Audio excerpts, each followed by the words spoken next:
kailangan maayos yung ano, yung mga tubo dyan. Daming naliligo.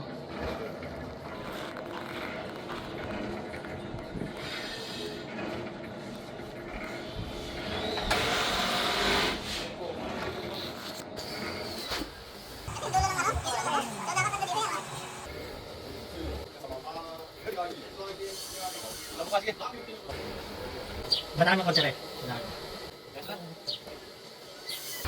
Ayan o, nayupi siya mga bossing. Ayusin namin, hindi pwedeng ganyan.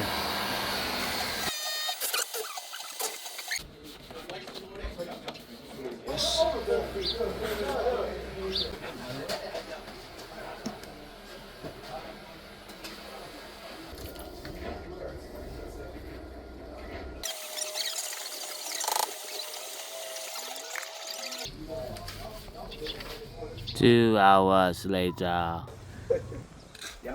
Oh yan mga guys, tapos na. Natapos na namin ng raffingin.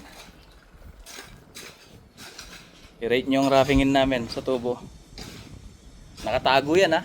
Hindi nakabaon yan. Pero ganyan kaganda ang gawa. Ayun oh. Magigawa oh. Yun nyo. Alam nyo ba mga boss na isang maling backfill lang masisira ang mga tubo na to?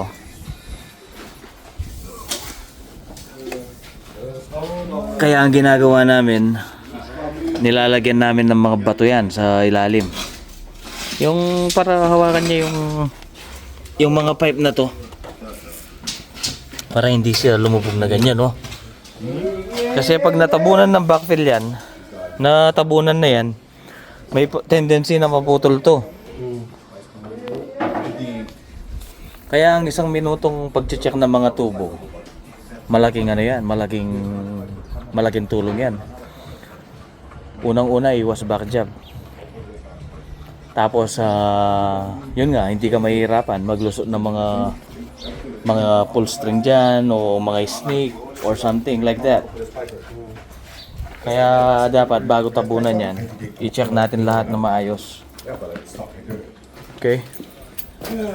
Kayo mga boss, tanong ko lang, ganyan ba kayo magtubo sa Pinas? Comment down below naman.